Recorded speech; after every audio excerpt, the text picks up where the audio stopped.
Hello guys, class 9 की lecture series में आपका स्वागत है। आज की इस वीडियो में हम प्रश्नावली 1.2 स्टार्ट करेंगे। तो इसमें टोटल 4 क्वेश्चन हैं, तो एक-एक करके हम सारे क्वेश्चन डिस्कस करेंगे। तो देखो आज का पहला क्वेश्चन क्या दिया है? देखो इसमें दिया है नीचे दिए गए कथन सत्य हैं या असत्य हैं? कारण के साथ अपने उत्तर दीजिए। तो इसमें पहला पार्ट दिया है कि प्रत्येक अपरिमेय संख्या एक वास्तविक संख्या होती है। तो इससे पहले वाली वीडियो में मैंने आपको अपरिमेय संख्याओं के बारे में बताया होगा, वास्तविक संख्याओं के बारे में बताया होगा। तो पहले तो आपको इनके बारे में पता होना चाहिए। अगर आपको नहीं पता तो इससे पहले वाली वीडियो देखिए, सारी चीज़ें आपकी क्लियर हो जाएँगी। तो हमें पता है जो अपरिमेय संख्याएँ होती हैं उसको हम p/q के रूप में नहीं लिख सकते हैं। जैसे कहीं पे अगर मैंने 3 लिख दिया तो यहाँ पे देखो हर में कुछ नहीं है तो 1 मानते हैं, तो ये हो जाएगा 3/1। इसका मतलब ये p/q के रूप में लिख सकते हैं, तो ये एक अपरिमेय संख्या नहीं होगी। ठीक? और बाकी ये भी मैंने आपको बताया था कि रूट के अंदर जितने भी नंबर होते हैं, जैसे √2 हो गया, √3 हो गया, √5 हो गया, √7 हो गया, ये जो सारे नंबर होते हैं ये अपरिमेय संख्याएँ होती हैं। इसके साथ में पाई हो गया, ई हो गया, तो ये सारी अपरिमेय संख्याओं के अंतर्गत आते हैं। और आगे दिया है कि एक वास्तविक संख्या होती है, और वास्तविक संख्या मैंने आपको बताया होगा कि जो परिमेय संख्याएँ होती हैं वो प्लस जो अपरिमेय संख्याएँ होती हैं वो। तब जो वास्तविक संख्याएँ होंगी, वो परिमेय संख्याएँ भी होंगी और अपरिमेय संख्याएँ भी होंगी। तो इसका मतलब ये जो √2 है, वो वास्तविक संख्याओं के अंदर भी आएगा, √3 वास्तविक संख्याओं के अंदर भी आएगा, √5 इसके अंदर भी आएगा। तो हम कह सकते हैं कि प्रत्येक अपरिमेय संख्या किसके अंदर आती है? वास्तविक संख्या के अंदर आती है। बाकी अगर एक छोटा-सा चार्ट मैं आपको बताऊँ, तो ये वाले चार्ट से भी मैंने आपकी सारी चीज़ें समझाई होंगी। ये है यहाँ पे परिमेय संख्या, ये है यहाँ पे अपरिमेय संख्या। मतलब ये सारे जो नंबर हैं, ये मिला के क्या बनाते हैं? रियल नंबर बनाते हैं, जिसको हम वास्तविक संख्याएँ कह सकते हैं। ठीक? तो वास्तविक संख्याओं का मतलब जितने भी नंबर आते हैं, वो सारी वास्तविक संख्याओं के अंदर ही आते हैं। तो हम कह सकते हैं कि ये क्या है?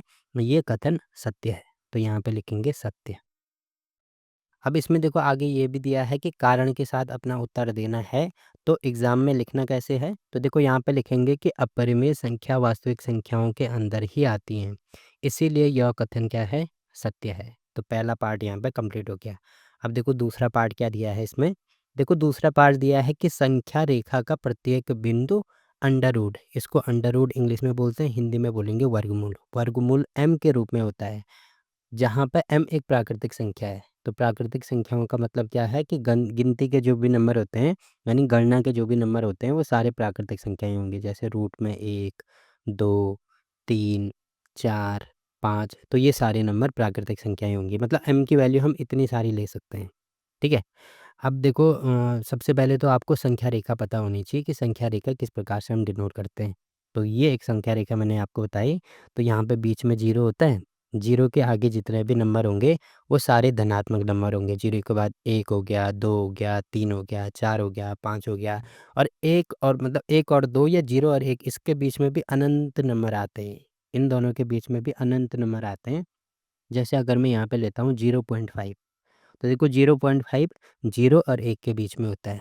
वैसे और सारे नंबर हम ले सकते हैं, तो ये सारे नंबर इसमें हो गए, ठीक है? वैसे ही 0 की बाईं साइड अगर हम देखते हैं तो सारे ऋणात्मक नंबर आते हैं, और इन सब का कलेक्शन मतलब इन सब को इस प्रकार से अगर हम दिखाते हैं तो ये क्या कहलाती है? एक संख्या रेखा कहलाती है। अब इसमें दिया है कि संख्या रेखा का प्रत्येक बिंदु, देखो प्रत्येक बिंदु का मतलब ये हुआ कि ये वाला बिंदु लेते हैं, ये वाला बिंदु, ये वाला कोई सा भी पॉइंट अगर हम लेते हैं, तो ये किसके रूप में होता है? ये होता है रूट m के रूप में। तो क्या ये चीज़ होती है कि नहीं होती है, ये हमें चेक करना है। जैसे अगर मैं यहाँ पे लेता हूँ रूट, जैसे यहाँ पे कोई नंबर 1 है, तो अगर मैं इसको रूट के साथ लेता हूँ, तो ये हो जाएगा यहाँ पे रूट 1। अब देखो 1 को मैं लिख सकता हूँ 1 गुणा 1। अब रूट के बाहर अगर मुझे कोई संख्या लेनी है तो उनके जोड़े बनाते हैं। जैसे 1 गुणा 1 2 का जोड़ा है, तो इसका मतलब मैं 1 को बाहर ले सकता हूँ, तो ये हो जाएगा 1। तो ठीक है, ये तो सही है। और साथ में अगर इसके साथ भी अगर मैं रूट लगा देता हूँ, तो ये हो जाएगा यहाँ पर रूट में 2। अब देखो रूट 2 अलग चीज़ है और 2 अलग चीज़ है, तो रूट 2 की वैल्यू कभी भी 2 के बराबर नहीं हो सकती है। जबकि यहाँ पे दिया है कि प्रत्येक बिंदु इसके रूप में होता है।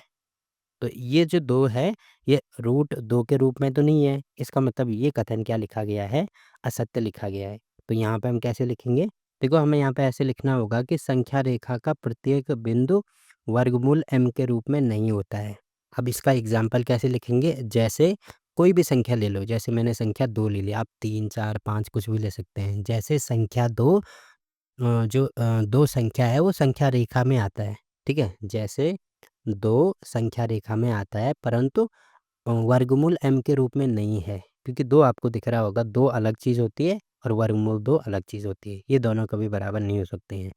तो हम ये लिखेंगे कि इसके रूप में नहीं आता है, इसीलिए यह कथन क्या हो जाएगा हमारा, असत्य हो जाएगा। ठीक?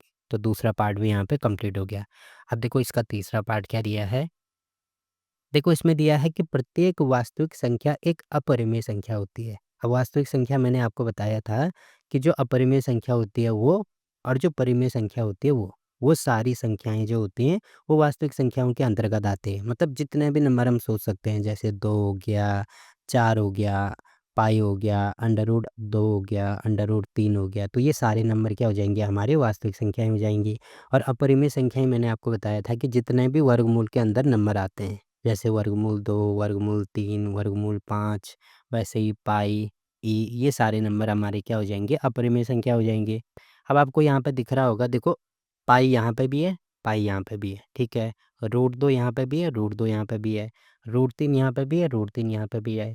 बट वास्तविक संख्याओं के अंदर 2 भी आता है। अब क्योंकि 2 एक परिमेय संख्या है और यहाँ पे देखो 2 नहीं है, तो इसका मतलब क्या हो जाएगा यहाँ पे, ये सारे नंबर जो सारे वास्तविक संख्याएँ हैं वो अपरिमेय संख्या नहीं हो सकती हैं। जबकि यहाँ पे क्या लिखा गया है कि प्रत्येक वास्तविक संख्या क्या है, एक अपरिमेय संख्या है। जबकि हमने देखा 2 वास्तविक संख्या है परंतु 2 अपरिमेय संख्या नहीं है। ठीक है? तो ये वाला कथन भी असत्य हो जाएगा।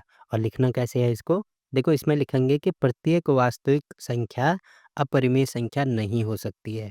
जैसे 2 एक वास्तविक संख्या है परंतु अपरिमेय संख्या नहीं है। आप 2 के अलावा कोई सा भी नंबर ले सकते हैं। इसीलिए यह कथन क्या हो जाएगा हमारा, असत्य हो जाएगा। ठीक? तो इस प्रकार से पहला क्वेश्चन यहाँ पे कंप्लीट होता है। अब देखो अगला क्वेश्चन क्या दिया है इसमें। देखो इसमें दिया है कि क्या सभी धनात्मक पूर्णांकों के वर्गमूल अपरिमेय होते हैं? यदि नहीं तो एक ऐसी संख्या के वर्गमूल का उदाहरण दीजिए जो एक परिमेय संख्या है। तो मैंने आपको बोला होगा कि जितने भी वर्गमूल संख्याएं होती हैं, जितने भी वर्गमूल संख्याएँ होती हैं, केवल जो पूर्ण वर्ग संख्या होती हैं, उनको छोड़ के सारी संख्याएँ अपरिमेय होती हैं। तो यहाँ पे ये सारी चीज़ें दी है, पहले तो हमें ये पता होना चाहिए कि धनात्मक पूर्णांक क्या होते हैं। देखो मैंने अभी आपको बताया कि संख्या रेखा के आगे जितने भी नंबर होते हैं, जैसे 1 हो गया, 2 हो गया, 3, 4, 5, ये सारे क्या हो जाते हैं हमारे धनात्मक पूर्णांक हो जाते हैं। और इसकी बाईं ओर जैसे ऋण 1, ऋण 2, ऋण 3, ये हमारे सारे ऋणात्मक पूर्णांक हो जाएँगे। तो अभी हमें यहाँ पे क्या लेना है, केवल धनात्मक पूर्णांक लेने हैं। मतलब ये वाले नंबर हमें लेनी है। और यहाँ पर सभी की बात हो रही है, तो सारे नंबर जितने भी इसके अंदर आते हैं, वो सारे नंबर हमें लेनी है। पहली चीज़ तो ये दी है। और इनका क्या करना है, जो धनात्मक पूर्णांक है, इनका वर्गमूल करना है। तो ठीक है, वर्गमूल का मतलब यहाँ पे मैं इस प्रकार से वर्गमूल लगा देता हूँ। इन सब में वर्गमूल लगा दो, ठीक है। तो क्या ये अपरिमेय होते हैं कि नहीं होते हैं? तो अभी मैंने आपको बताया ना कि अपरिमेय वही संख्याएँ होती हैं जिन संख्याओं के साथ में वर्गमूल लग जाता है। जैसे ये वाली जो संख्या है, अंडर रूट 2, तो ये क्या हो जाएगी हमारी वर्गमूल संख्या हो जाएगी। वैसे 3 को मैं अंडर रूट 3 लिख सकता हूँ या वर्गमूल 3 लिख सकता हूँ, ये भी अपरिमेय संख्या हो जाएगी। बट ये वाली जो संख्या है ये वर्गमूल के अंदर नहीं आती है। वर्गमूल के अंदर क्यों नहीं आती है? क्योंकि वर्गमूल का कॉन्सेप्ट अगर आपको पता होगा, जो 4 है इसको मैं ऐसे लिख सकता हूँ 2 गुणा 2। अब देखो 2 के जोड़े बन गए यहाँ पे। अब वर्गमूल के अंदर से कोई भी संख्या अगर मुझे बाहर निकालनी है तो जोड़े में बाहर निकलती है। जैसे 2 गुणा 2 है तो अब यहाँ से वर्गमूल हट जाएगा और यहाँ पे केवल आएगा 2। वैसे ही अगर कहीं पे 3 गुणा 3 है तो यहाँ से भी वर्गमूल हटेगा और केवल एक 3 बार आएगा। कहीं पे अगर ऐसे दिया है 2 गुणा 2 गुणा 3 गुणा 3, तो यहाँ पे 2-2 के जोड़े बनाते हैं। देखो इन दोनों का जोड़ा बना दिया, ये वर्गमूल के बाहर आ जाएगा, तो ये होगा 2। 3 गुणा 3 इनका भी जोड़ा बन गया, तो ये भी वर्गमूल के बाहर आएगा, तो ये हो जाएगा 3। तो 3 गुणा 2 कितना हो जाएगा ये? 6 हो जाएगा। तो ये वर्गमूल की चीज़ें आपको पता होनी चाहिए, ठीक है? अब देखो सेम टू सेम यहाँ पे भी अंडर रूट 4 दिया है या वर्गमूल 4 दिया है, तो वर्गमूल 4 को मैं इस प्रकार से लिख सकता हूँ और यहाँ पे भी अंडर रूट लगा देंगे, तो ये बाहर आ जाएगा। इसका मतलब वर्गमूल 4 की वैल्यू हो जाएगी 2। अब देखो 2 इसके साथ में वर्गमूल तो नहीं है, तो हम ये कह सकते हैं कि जो पूर्ण वर्ग संख्याएँ होती हैं, जैसे पूर्ण वर्ग कौन-कौन से होते हैं? 1 का वर्ग होता है 1, 2 का वर्ग होता है 4, 3 का वर्ग होता है 9, फिर 4 का वर्ग होता है 16, 5 का वर्ग होता है 25। तो ये सारे जो नंबर होते हैं ये पूर्ण वर्ग संख्याएँ होती हैं। इनके साथ में अगर हम वर्गमूल लगाते हैं तो कोई फ़र्क नहीं पड़ेगा। जैसे 1 है तो इसको मैं 1 गुणा 1 लिख सकता हूँ, 1 गुणा 1 तो 1 ही होगा। अब देखो क्योंकि जोड़े बन गए तो इसको वर्गमूल के बाहर निकाला जा सकता है, ये हो जाएगा 1। जो 4 है इसको मैं लिख सकता हूँ 2 गुणा 2, यहाँ पे भी 2 का जोड़ा बन गया तो यहाँ पे ये 2 बाहर आ जाएगा। ये जो 9 है इसको मैं लिख सकता हूँ 3 गुणा 3, ये देखो यहाँ पे भी जोड़ा बन गया तो ये हो जाएगा 3। 16 को लिख सकता हूँ मैं 4 गुणा 4, तो यहाँ पे भी जोड़ा बन गया तो 4 बाहर आ गया। 25 को लिख सकता हूँ मैं 5 गुणा 5, तो यहाँ पे भी जोड़ा बन गया तो इसको मैं बाहर लिख सकता हूँ। तो आपको दिख रहा होगा जो पूर्ण वर्ग संख्याएँ होती हैं, उनको उनके साथ में वर्गमूल नहीं आता है। वर्गमूल हट गया तो इसका मतलब ये क्या हो जाएँगी, हमारी परिमेय संख्याएँ हो जाएँगी। ठीक है? और यही चीज़ इसमें दिया है कि सभी धनात्मक पूर्णांकों के वर्गमूल अपरिमेय होते हैं।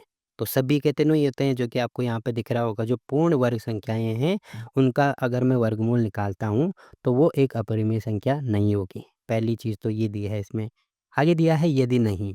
यदि नहीं तो एक ऐसी संख्या के वर्गमूल का उदाहरण दीजिए जो एक परिमेय संख्या है। जो कि मैंने अभी आपको दिखाया कि √4 या वर्गमूल 4 का एक उदाहरण दे सकते हैं आप।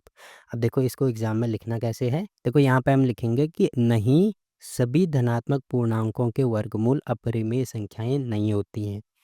और आगे लिखेंगे कि सभी पूर्ण वर्ग संख्याओं के वर्गमूल परिमेय संख्याएँ होती हैं।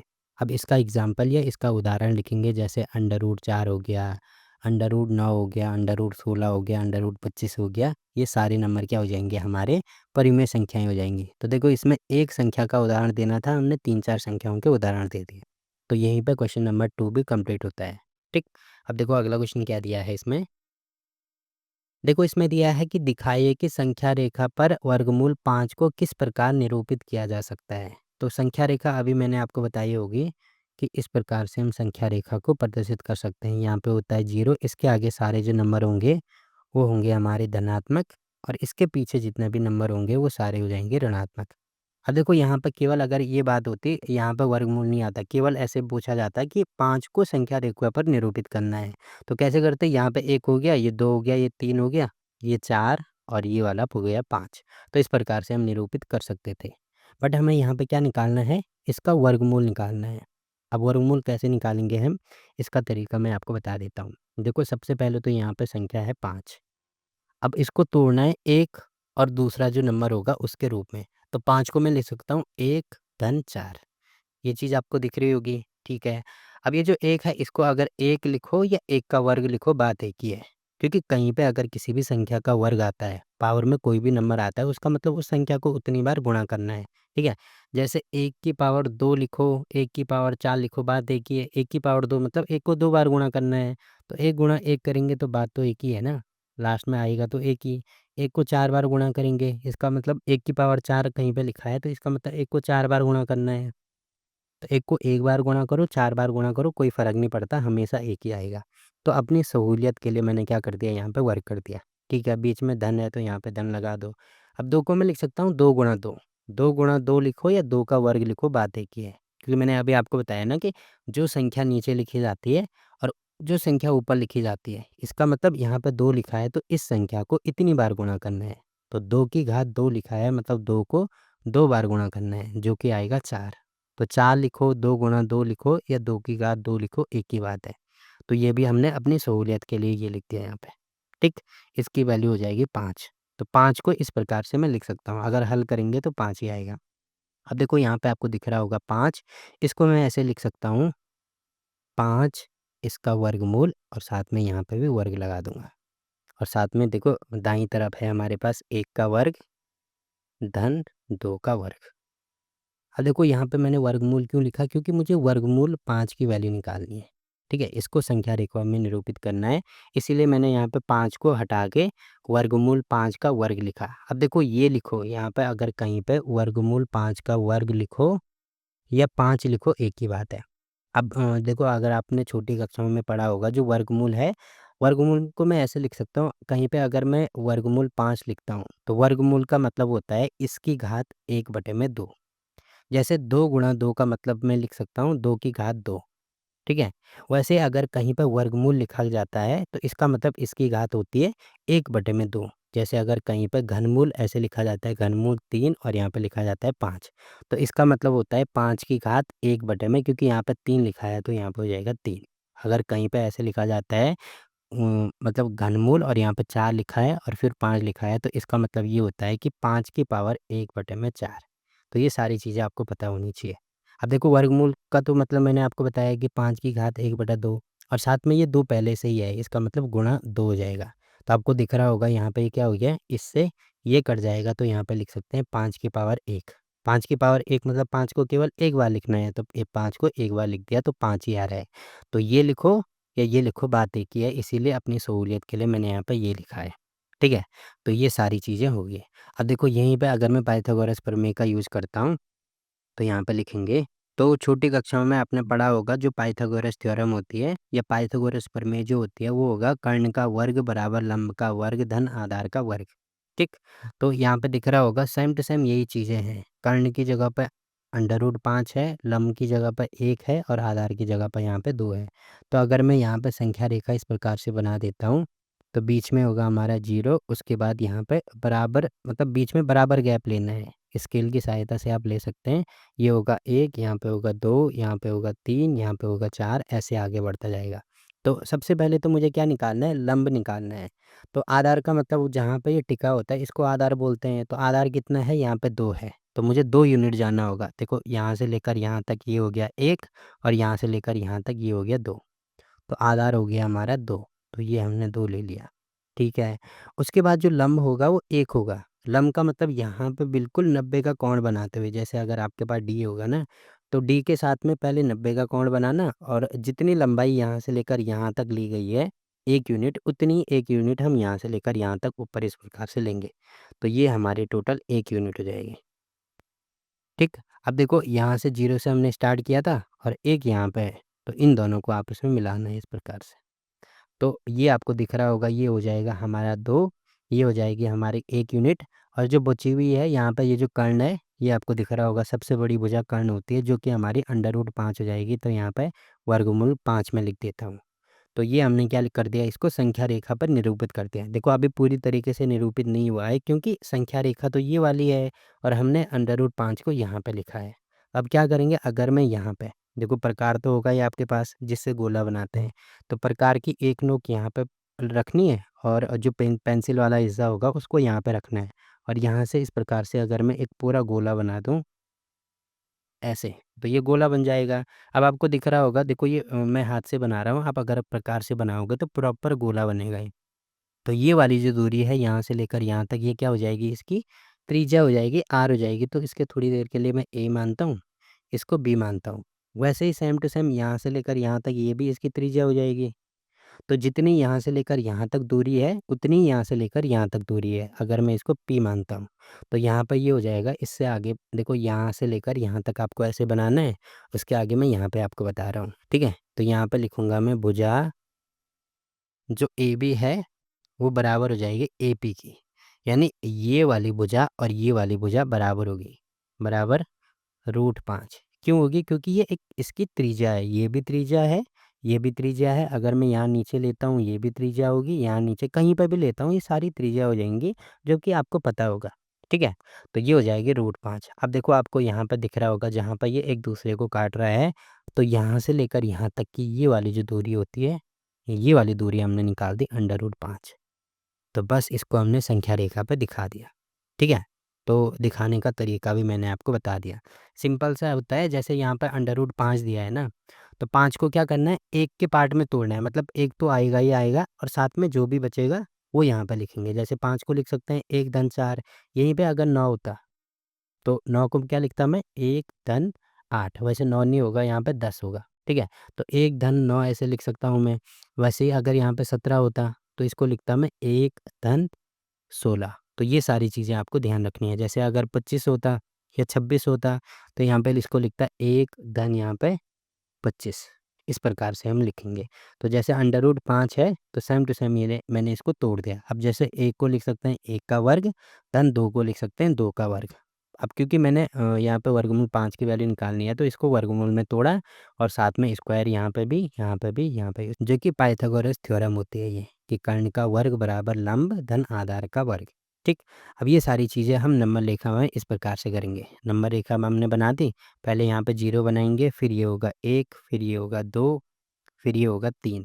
तो सबसे पहले तो हमें क्या करना है, 2 दूरी जाननी है, मतलब यहाँ पे 2, क्योंकि यहाँ पे 2 है तो ये 2 दूरी यहाँ पे लेंगे हम।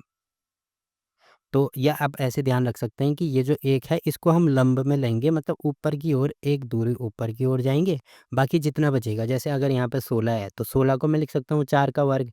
तो अगर कहीं पे वर्गमूल 17 होता तो इसको मैं लिख सकता था 1 का वर्ग धन 4 का वर्ग। तो यहाँ पे 4, क्योंकि यहाँ पे 2 है और यहाँ पे 4 है, तो 2 है तो हम 2 दूरी लेंगे, और यहाँ पे अगर 4 दिया होगा तो हम टोटल 4 दूरी लेंगे, तो 1, 2, 3, 4 दूरी टोटल यहाँ तक लेनी होगी। फिर यहाँ पे 1 यूनिट बनाएंगे, फिर इसको इस प्रकार से जोड़ेंगे और तब एक सर्कल बनाएंगे इस प्रकार से, या एक छोटा सा चाप काट दो यहाँ पे, तो जो दूरी ये वाली होगी वही दूरी ये वाली हो जाएगी। ठीक है, तो बस इस प्रकार से आपको इसको हल करना है। अब देखो अगला क्वेश्चन क्या दिया है इसमें। देखो इसमें दिया है कि कक्षा के लिए ये क्रियाकलाप है, मतलब ये एक एक्सपेरिमेंट है जो कि आपको खुद करना होगा। तो एग्ज़ाम में तो नहीं आएगा ये, तो एक काम करना है, इसको आप खुद से घर पे ट्राई करना, जैसे-जैसे चीज़ें यहाँ पे दी गई हैं वो सारी चीज़ें करना। फिर भी अगर आपको समझ में नहीं आएगा तो पहले अपने टीचर से पूछना, वहाँ से भी समझ में नहीं आएगा तो आप कमेंट करके पूछना, तो उसके बाद ये वाला का आंसर मैं आपको बता दूँगा, क्योंकि इतना इम्पोर्टेंट नहीं है ये वाला, ना तो एग्ज़ाम में कभी आया है। तो इसको बाद में देख लेंगे फिर, ठीक है? तो यहाँ पे प्रश्नावली 1.2 भी कंप्लीट होती है, और इस प्रश्नावली के किसी भी क्वेश्चन में अगर आपको कोई डाउट लगता है फिर भी, तो आप कमेंट करके पूछ सकते हैं। और साथ ही कक्षा 9 का संपूर्ण हर आप नीचे डिस्क्रिप्शन में देख सकते हैं। तो जो भी चैप्टर आपको समझ में नहीं आता है, तो वहाँ पे जाके आप सारी वीडियोज़ को देख सकते हैं। तो फिलहाल के लिए इस वीडियो में इतना ही। वीडियो अच्छा लगा तो वीडियो को लाइक कीजिए, शेयर कीजिए अपने दोस्तों के साथ, और चैनल को सब्सक्राइब करना ना भूलें। तो मिलते हैं आपसे अगली वीडियो में, तब तक के लिए बाय बाय।